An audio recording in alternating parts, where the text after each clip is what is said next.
દુષ્કર્મકાંડની ઘટનાને પગલે કચ્છ સહિત રાજ્યભરમાં ચકચાર મચી ગઈ છે। ત્યારે આજે ફલાહુલ મુસ્લિમીન સંસ્થા દ્વારા ધરણા પ્રદર્શન કરીને પીડિતાને ન્યાય મળે તે માટે માગણી કરવામાં આવેલ છે।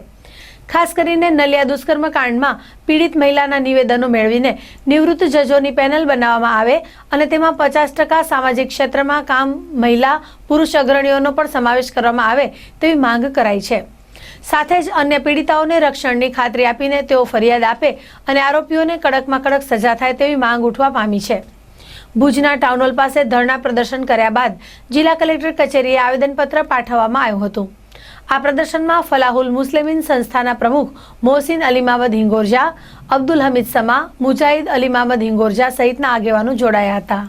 પહેચાન સંસ્થા અને ફલાહુલ મુસ્લિમીન અને કચ્છ મુસ્લિમ મહિલા મંચ સાથે આજે જે નલિયા ખાતે કચ્છના નલિયા ખાતે જે બળાત્કારની સામૂહિક દુષ્કર્મની જે ઘટના ઘટી છે એના અનુસંધાને અમે આજે પ્રતિક ધરણાનો કાર્યક્રમ રાખ્યો હતો, જેમાં તમામ સમાજ અને જાતિ અજ્ઞાતિના લોકો ભેગા થઈ અને પીડિતાને ન્યાય મળે એના માટે અમે આજે જિલ્લા સમાહર્તા સાહેબને આવેદનપત્ર આપવાનું નક્કી કર્યું હતું।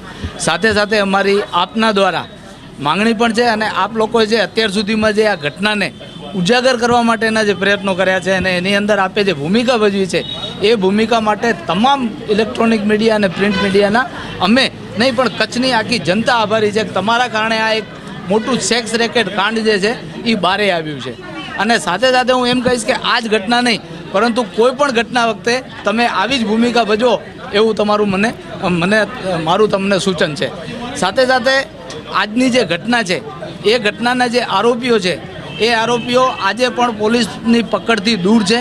આપણે સરકાર સમક્ષ માંગણી છે કે તાત્કાલિક અસરથી એ આરોપીઓની ધરપકડ થાય અને પોલીસ એમને ધરપકડ કરે અને બાકીની જે પીડિતાઓ છે એમને ન્યાયની ખાતરી મળે જેથી કરીને તેઓ FIR નોંધાવવા માટે આગળ આવે। આટલું હું આજે કહીશ। આજે મુસ્લિમ મહિલા મંચ દ્વારા અમે આવેદનપત્ર આપ્યો છે।